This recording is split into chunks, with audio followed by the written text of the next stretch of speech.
Breaking news చూస్తున్నాం. ప్రపంచంలో మరో యుద్ధానికి డొనాల్డ్ ట్రంప్ సిద్ధమవుతున్నారు. ఆయనే యుద్ధాన్ని పూరిస్తూ ఉన్నారు. ఇప్పటికే 7 దేశాల యుద్ధాన్ని ఆపాను నేను అని చెప్పి వారానికి ఒకటి చొప్పున యుద్ధాన్ని ఆపానని విర్రవీగుతూ అడబద్దపు ప్రచారాలకి తెరలేపుతున్నటువంటి డొనాల్డ్ ట్రంప్ అక్కడి ప్రతినిధులంతా కూడా ఇప్పుడు మరోసారి ఈ దెబ్బతో ఒక రకంగా చెప్పాలి రికార్డులో పడినట్టు చెప్పాలి. అంటే ఆయన మాటల్ని ఏ ప్రపంచ దేశంలో ఏ దేశాధినేత కానీ ఏ దేశస్తులు కానీ నమ్మడం లేదు. యుద్ధాన్ని ఆపుతానని చెప్పినటువంటి ఆయన రష్యా ఉక్రెయిన్ యుద్ధంలో ఉక్రెయిన్ వైపు నిలబడ్డాడు. రష్యాకు సంబంధించి కొంత విపత్కర రష్యాను ఇబ్బంది పెట్టేటువంటి అంశాలకు తెరతీయడాలు, ఇండియా పాకిస్తాన్కి సంబంధించిన యుద్ధంలో కూడా ఇండైరెక్ట్గా ఆయన పాకిస్తాన్కి సహకరించడాలు, ఇరాన్ ఇజ్రాయిల్ యుద్ధంలో కూడా ఇరాన్ పైన డైరెక్ట్గా ఆయన దాడులు చేయడాలు, ఇలా మరోవైపుగా ఇటీవల కాలంలో మెక్సికో అండ్ మరో దేశానికి సంబంధించి కూడా యుద్ధం జరిగింది. అక్కడ కూడా ఆయన ఇష్టం వచ్చినట్టుగా ఓ దేశానికి సపోర్ట్ చేయడాలు, ఇలా అన్నీ ఒకవైపు జరుగుతూ ఉండగానే తాజాగా మరో దేశం పైన స్వయంగా ఆయన యుద్ధాన్ని ప్రకటిస్తూ ఉన్నారు. సో వెనిజువెలా, సౌత్ అమెరికాలోని వెనిజువెలా పైన డైరెక్ట్గా దాడి చేసేందుకు అంతా సిద్ధం చేసుకున్నాడు. కరేబియన్ సముద్రంలో భారీగా యుద్ధ నౌకలు మోహరించాడు. జలంతర్గాములు, ఫైటర్ జెట్స్తో సిద్ధంగా ఉంది అమెరికా. వెనిజువెలాలో ప్రపంచంలోనే అత్యధికంగా చమురు నిల్వలున్నాయి. అయితే వెనిజువెలా ముఠాలు అమెరికాకు డ్రగ్స్ సరఫరా చేస్తున్నాయటువంటి ఒక ఆరోపణ డొనాల్డ్ ట్రంప్ చేస్తూ ఇప్పుడు వెనిజువెలాని పూర్తిగా తన కంట్రోల్లోకి తీసుకొని ఆ చమురు నిల్వల మొత్తాన్ని కూడా సద్వినియోగపరచుకోవాలి, ఆ దేశాన్ని మొత్తం కూడా తన కంట్రోల్లో పెట్టుకోవాలన్న ఒక దురాలోచనలో డొనాల్డ్ ట్రంప్ ఉన్నట్టు తెలుస్తోంది. సో డ్రగ్స్ వెనిజువెలా నుంచి అత్యధికంగా అమెరికాకు వస్తోంది. అమెరికన్ దేశస్తులను, అమెరికన్ యువతని, అమెరికన్ మొత్తాన్ని కూడా పెడదారిని పట్టిస్తున్నారు ఆ వెనిజువెలాకు సంబంధించినటువంటి ఆ డ్రగ్స్ ముఠాలు అని చెప్పి డొనాల్డ్ ట్రంప్ ఆరోపిస్తున్నారు. పలుమార్లు ఇప్పటికే వెనిజువెలా ప్రభుత్వాన్ని కూడా రిక్వెస్ట్ చేశారని, వెనిజువెలా ప్రభుత్వం పైన అనేక సందర్భాల్లో డిమాండ్స్ కూడా చేశారు. మీ యువకులని, మీ ముఠాల్ని కంట్రోల్ చేసుకోండి, డ్రగ్స్ని అనవసరంగా అమెరికాకు పంపించి ఇక్కడ యువతని, ఇక్కడి దేశస్తులని పెడదారి పట్టించకండి అని చెప్పి కూడా పలుమార్లు చెప్పుకొచ్చిన పరిస్థితి కనపడుతోంది. ఈ నేపథ్యంలోనే ఇప్పుడు ఆ నెపంతోని, ఆ ఆరోపణతోనే ఏకంగా దేశాన్నే స్వాధీనపరచుకోవాలని ఒక ఆలోచనతో ఉన్నాడు డొనాల్డ్ ట్రంప్. ఆ ముఠాలను అంతం చేసేందుకు సైన్యాన్ని రంగంలోకి దింపామని చెప్తూనే ఆ దేశాన్ని పూర్తిగా చుట్టుముట్టేశాడు. వెనిజువెలా అధ్యక్షుడు నికోలస్ మదురోకు డ్రగ్స్ ముఠాలతో సంబంధాలు ఉన్నాయని కూడా ఆయన మాట్లాడుకొచ్చారు. మదురోను పట్టిస్తే 430 కోట్ల రూపాయల బహుమతిని కూడా ఇస్తానని చెప్పి అమెరికా ప్రకటించింది. ఇక రోజు లెక్క పెట్టుకోవాల్సిందేనంటూ మదురో సర్కార్కు ట్రంప్ వార్నింగ్ ఇచ్చారు. మదురో ఎన్నికను అమెరికా గుర్తించడం లేదని ప్రకటించింది అమెరికా. ఇక వెనిజువెలా ప్రభుత్వాన్ని కూల్చే ప్రయత్నం అమెరికా ఉంది. కరేబియన్ సముద్రంలో 8 వార్షిప్లను కూడా మోహరించి ఉంచారు అమెరికాకి సంబంధించినటువంటి ప్రతినిధులు. సో ప్రజెంట్ మనం చూస్తున్నాం. సో ఎక్కడెక్కడ ఎటువంటి వార్షిప్ సిద్ధంగా ఉన్నాయనేది. ఇక్కడ వెనిజువెలా చూడండి, ఆ వెనిజువెలా చుట్టూ 8 వార్షిప్లని ఇప్పటికే మోహరించి ఉంచాడు. సో అక్కడ 1, 2, 3, 4 ఆ రకం కనబడుతుంది కూడా వార్షిప్లే. సో 8 వార్షిప్లని సిద్ధంగా ఉంచాడు. హైటీ, డొమినియన్ రిపబ్లిక్ అవన్నీ దేశాలు. సో ఆ దేశాల నుంచి వెనిజువెలాని చుట్టుముట్టే విధంగా. So Colombia and Venezuela. So ఎడం వైపు నుంచి 7, 8 అండ్ టాప్లో 4, 5, 6, 1, 2, 3 మనం చూస్తున్నాక అవన్నీ కూడా వార్షిప్లు. ఆ 8 వార్షిప్లని సిద్ధంగా ఉంచాడు. USS Gravely, USS Minneapolis, USS Jason, USS ఐడబ్ల్యూఓ, USS Fort Lauderdale, San Antonio, Lake Erie and Sampson. ఇవన్నీ కూడా వార్షిప్లు. ఈ జలంతర్గాములు వార్షిప్లు అన్నింటినీ కూడా అక్కడికి మోహరించినట్టు తెలుస్తోంది. సో వెనిజువెలా పైన ప్రధానంగా డొనాల్డ్ ట్రంప్ చేస్తున్న ఆరోపణ ఒకే ఒక్కటి, అక్కడి నుంచి అత్యధిక మొత్తంలో డ్రగ్స్ వస్తోంది. సో డ్రగ్స్ కారణంగా మా దేశంలో యువత మొత్తం కూడా ఇబ్బంది పడుతున్నారు, పెడదారి పడుతూ ఉన్నారు, తప్పుదో పడుతూ ఉన్నారు. సో మా దేశంలో ఉన్నటువంటి దేశస్తులని, ఇక్కడ యువతను మొత్తం కూడా పెడదారి పట్టించడంలో వెనిజువెలా అధ్యక్షుడు మదురోకి డైరెక్ట్గా ఆ ముఠాలతో, డ్రగ్స్ ముఠాలతో సత్సంబంధాలు ఉన్నాయి. మా దేశంలో డ్రగ్స్ అమ్మి ఆ దేశస్తులు మొత్తం కూడా ఆర్థికంగా ముందుకు వెళ్తూ ఉన్నారు.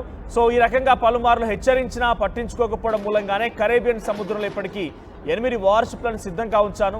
ఏ క్షణమైనా మదురో పైన దాడి చేస్తాను. మదురో అనేటువంటి వ్యక్తి అక్కడ వెనిజువెలా అధ్యక్షుడు. సో కనీసం ఆయన ఎన్నికను కూడా మేము గుర్తించడం లేదు, ఇకపై మేము వెనిజువెలా అంతు చూస్తామని డొనాల్డ్ ట్రంప్ అంటున్నారు. సో గతంలో కూడా దాడులు చేశారు. ఒకసారి దాడులకు సంబంధించి ఆ విజువల్స్ చూద్దాం. రైట్ సైడ్లో మనకు కనబడుతున్న విజువల్స్లో వార్షిప్ల సహాయంతో గతంలో కూడా వెనిజువెలాకు సంబంధించిన యుద్ధ పడవల పైన, యుద్ధ నౌకల పైన, ఆ తర్వాత సముద్రం పైన, కరేబియన్ సముద్రంలో అమెరికా ఎటువంటి దాడి చేసిందో ఆ విజువల్స్ చూద్దాం.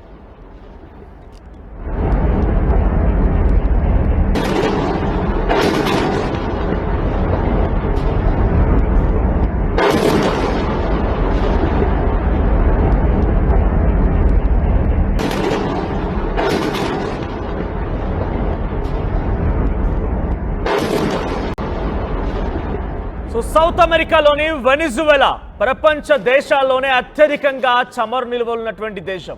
సో ఆ దేశాన్ని డ్రగ్స్ నెపంతో, మరి నిజంగా డ్రగ్స్ ఆ దేశంలోకి వస్తుందంటే అడ్డుకోవడానికి చాలా మార్గాలు ఉన్నాయి. డ్రగ్స్ రాకుండా నిజంగా ఆ దేశం డ్రగ్స్ అమ్మేటువంటి దేశమే అయితే అది లోపలికి రానివ్వకుండా అడ్డుకోవాల్సినటువంటి చాలా అంశాలు ఉంటాయి. ఒకవేళ నిజంగా అవన్నీ దాటుకొని వచ్చిందనంటే డెఫినెట్గా మీ వైఫల్యమే. కాబట్టి ఆ అడ్డుకునేటువంటి చర్యలు పక్కన పెట్టి దాని ఆరోపణ నేపథ్యంలో, ఆ ఆరోపణలతో, ఆ నెపంతో వెనిజువెలాని దక్కించుకోవాలి, చేజిక్కించుకోవాలని ఒక ఆలోచనతో డొనాల్డ్ ట్రంప్ ఉన్నట్టుగా ఇంటర్నేషనల్ లెవెల్లో చర్చ జరుగుతోంది. డొనాల్డ్ ట్రంప్ వెనిజువెలాని దక్కించుకొని వెనిజువెలాని తనకి కలుపుకోవాలి, వెనిజువెలా ఆ చమురు మొత్తం కూడా తన కైవసం చేసుకుని ఆర్థికంగా మరింతగా బలపడాలి. రష్యా, ఇతర ఇరాన్ లాంటి దేశాలు లేకుంటే ఇస్లామిక్ నేషన్స్ అన్ని కూడా చమురు నిల్వలు ఉన్నాయని చెప్పే రకంగా విర్రవీగుతున్నాయి. కాబట్టి వాటన్నిటిని తలదన్నే విధంగా వెనిజువెలాలో చమురు నిల్వలు ఉన్నాయి, వాటన్నిటిని దక్కించుకొని నేనే అగ్రస్థానంలో, అధిక స్థానంలో ఉండాలి, అగ్రమ స్థానంలో ఉండాలని చెప్పి డొనాల్డ్ ట్రంప్ భావిస్తున్నారు. అందుకే వెనిజువెలాకు సంబంధించి దక్కించుకోవాలనుకుంటున్నారు. అందుకు రకంగా అన్ని రకాల ఏర్పాట్లు చేసుకున్నారు. 8 వార్షిప్లను కూడా పంపించారు ఆయన. సౌత్ అమెరికాలోని వెనిజువెలాని డొనాల్డ్ ట్రంప్ చుట్టుముట్టేశారని చెప్పాలి. ఒకసారి గతంలో ట్వీట్ చేశారు డొనాల్డ్ ట్రంప్. సో ఆ ట్వీట్ చూద్దాం.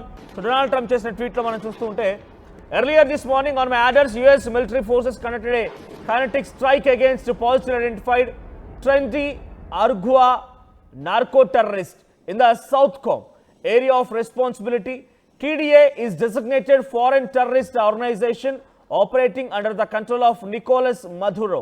So Nicolas Maduro అనే వ్యక్తి ఆయన వెనిజువెలా అధ్యక్షుడు. సో ఆయన ఆధ్వర్యంలోనే ఒక టెర్రరిస్ట్ ముఠా గ్రూప్ ఏర్పడింది సౌత్ కోమ్లో. వారంతా కూడా డ్రగ్స్ని సప్లై చేస్తున్నారంటగా, నార్కో అని చెప్పి ఆయన ఇక్కడ మెన్షన్ చేశారు. సో అక్కడ ఏముంది, Nicolas Maduro responsible for mass murder, drug trafficking, sex trafficking and acts of violence and terror across the United States. While the terrorists were at a strike occurred while the terrorists were at sea in international water transporting illegal narcotics. So international level ships paina పెద్ద మొత్తంలో sex trafficking కి పాల్పడే విధంగా, drug trafficking కి పాల్పడే విధంగా, హత్యలు, మానభంగాలు, అత్యాచారాలు జరిగేటువంటి విధంగా ప్రోత్సహిస్తూ ఆ డ్రగ్స్ని, నార్కోస్ని ఇక్కడికి తరలిస్తున్నారు. So illegal narcotics heading to the United States. The strike resulted in 11 terrorist killed in action. 11 మంది టెర్రరిస్ట్ని హతమార్చారట. No US forces were harmed in this strike. Please let the serve as a notice to anybody even thinking about bringing drugs. అంటే ఇది ఒక notice గా serve చేస్తూ ఉన్నాను. ఎవరైనా ఇంకా ఇటువంటి దుర్మార్గపు ఆలోచనతోనే డ్రగ్స్ తీసుకురావాలి అమెరికాకు అనేటువంటి ఆలోచనతో ఉంటే వాళ్ళందరికీ కూడా ఇది ఒక నోటీస్ లాంటిది, ఒక హెచ్చరిక లాంటిది అని చెప్తున్నారు ఆయన. Be aware. సో జాగ్రత్తగా ఉండండి. Thank you for attention to this matter. ఆయన నార్కోటిక్స్ సంబంధించినటువంటి నార్కో టెర్రరిస్ట్ అంటూ మాట్లాడుతున్నారు. సో నికోలస్ మదురై వెనిజువెలా అధ్యక్షుడు, ఆయన కూడా ఈ ముఠాతో కుమ్మక్కైపోయి ఆయనే స్వయంగా అమెరికాలోకి డ్రగ్స్ని తరలిస్తున్నారు. అక్కడ సెక్స్ ట్రాఫికింగ్ కోసం, హ్యూమన్ ట్రాఫికింగ్ కోసం రకరకాలుగా పాల్పడుతున్నారు. ఆ చర్యలు మొత్తం కూడా దుర్మార్గపు చర్యలు. అందుకే మేము వాటిని పేల్చేసాం. సో ఈ నేపథ్యంలో 11 మంది ఆ టెర్రరిస్టుల మధ్య మృతి చెందారు. ఆ తర్వాత యుఎస్ సంబంధించినటువంటి ఆర్మీ సిబ్బందికి ఎటువంటి హాని కలగలేదు. కానీ ఇంకెవరైనా ఇటువంటి ఆలోచనతో ఉండి అమెరికాలోకి డ్రగ్స్ తీసుకునే ఆలోచనతో ఉన్నా కూడా వారందరికీ ఇది ఒక నోటీస్ లాంటిది, ఒక హెచ్చరిక లాంటిది. జాగ్రత్తగా ఉండండి అని చెప్పి ఆయన ట్వీట్ చేస్తారు. ఒకసారి ఆయన స్వయంగా మాట్లాడుకొచ్చారు కూడా. వెనిజువెలాకు సంబంధించి నికోలస్ మదురై ఏం చేస్తున్నారు, డ్రగ్స్ ఎలా వస్తుందని మాట్లాడుకొచ్చారు ఆయన. ఒకసారి డొనాల్డ్ ట్రంప్ ఏం మాట్లాడారో చూద్దాం. But it wasn't really over, not like they described. But I would say, General, if they do that, you have a choice of doing anything you want. Okay? If they fly in a dangerous position, I would say that you can, you or your captains can make the decision as to what they want to do. All right? Sure. Sir, we have one more. You said they didn't go over. Say it. How close did they get? You said the planes did. Well, I don't want to talk about that, but if they do put us in a dangerous position, they'll be shot down. We heard that. So this house A notice to the other nations. ఈ యొక్క చర్య ఇతర దేశాలకు నోటీసులు లాంటిది. Venezuela నుంచి మాకు అధిక మొత్తంలో డ్రగ్స్ లాంటిది వస్తూ ఉన్నాయి కాబట్టి వాటిని అడ్డుకున్నాము, వాటిని నిలువరించాము, 11 మందిని అంతమొందించాము. ఇంకెవరైనా ఈ రకంగా ఆలోచన చేసి ఒక నోటీసులో భావించండి, తగు జాగ్రత్తలు తీసుకోండి, జాగ్రత్తగా ఉండండి, లేదంటే మీ అంత చూస్తామన్నట్టుగా డొనాల్డ్ ట్రంప్ హెచ్చరిస్తున్నారు. నిజంగా ఆయన దేశంలోకి వచ్చేటువంటి వాటిని అడ్డుకోవాల్సిన బాధ్యత అయింది. ఆయన ఆ కర్తవ్యాన్ని చాలా సజావుగా నిక్కచ్చిగా నిర్వహిస్తూ ఉన్నారు, దాంట్లో తప్పేం లేదు. కానీ ఆ పేరు చెప్పి డైరెక్ట్గా ఓ దేశాన్ని పూర్తిగా కంట్రోల్లోకి తీసుకుందామని ఒక ఆలోచనతో డొనాల్డ్ ట్రంప్ నిజంగా ఇంకా ఉంటే డెఫినెట్గా అంతా కూడా ప్రపంచ దేశాలు గమనిస్తూ ఉన్నాయి. ఆయన చర్యలపైన ప్రపంచ దేశాలు ఎప్పటికప్పుడు కూడా కొంత అంచనా వేస్తూ ఉన్నాయి. సో రేపటి రోజున ఏదైనా ఇంకా ఒక సంఘటన కనుక చోటు చేసుకున్నా, ఇంకేదైనా ఆయన ఆలోచనలో మార్పు ఉన్నా, ఇంకేదైనా ఆయన ఇంకా కంప్లీట్గా ఇతర దేశాలపై ఇంకా ఈ రకంగానే ఉక్కుపాదం మోపాలన్న ఆలోచనతో ఉన్నా కూడా ప్రపంచ దేశాలన్నీ కూడా ఏకమయ్యే అవకాశం ఉంది. సో వెనిజువేలా చుట్టూ అయితే ఇప్పుడు 8 వార్షిప్లను రంగంలోకి దించారు ఆయన. మరి అది కేవలం డ్రగ్స్ కంట్రోల్ చేయడం కోసం మాత్రమే ఆయన ఉద్దేశం అయితే, ఆయన దేశంలోకి రాకుండా ఉండాలని ఒక ఆలోచనతో ఉంటే వాటిని నిలువరించడంలో తప్పేం లేదు. కానీ దాని పేరు చెప్పి వెనిజువేలాలో అత్యధికంగా చమురు నిల్వలు ఉన్నాయి, వాటిని పూర్తిగా కైవసం చేసుకోవాలి, వాటిని టేకప్ చేయాలని ఒక ఆలోచనతో డొనాల్డ్ ట్రంప్ ఉంటే డెఫినెట్గా ఇది ఒక దుర్మార్గపు చర్యలాగా భావించాలి. సో మీ అభిప్రాయం ఏంటి డొనాల్డ్ ట్రంప్ పైన? నిజంగానే ఆయన కేవలం డ్రగ్స్ మాత్రం నిలువరిస్తున్నారా, లేదంటే వెనిజువేలాలో అత్యధికంగా చమురు నిల్వలు ఉంటే వాటిని కూడా కైవసం చేసుకోవాలని ఆలోచనతో ఉన్నారా? మీ అభిప్రాయాన్ని కామెంట్ చేయండి. ఇక్కడ మనం చూస్తున్న వార్షిప్లు, కరేబియన్ సముద్రంలో వార్షిప్లు రంగంలోకి దిగాయి. విజువల్స్ని మనం చూస్తున్నాం ఆ టీవీ స్క్రీన్ పైన. సో అమెరికా నుంచి వార్షిప్లు చాలా పెద్ద మొత్తంలో వెనిజువేలాని చుట్టుముట్టాయి. 8 వార్షిప్లు చుట్టుముట్టాయి. చూద్దాం మరి ఎటువంటి సిచ్యువేషన్ నెలకొనబోతోంది, ఏ రకంగా అక్కడ ఒక యుద్ధ వాతావరణం నెలకొనబోతోందో చూడాల్సిన అవసరం అయితే ఉంది. ప్రస్తుతానికైతే యుద్ధ మేఘాలు కమ్ముకున్నాయని చెప్పాలి. మరి వెనిజువేలా ఎలా రియాక్ట్ అవుతుందో చూడాలి. మీ అభిప్రాయాన్ని కామెంట్ చేయండి.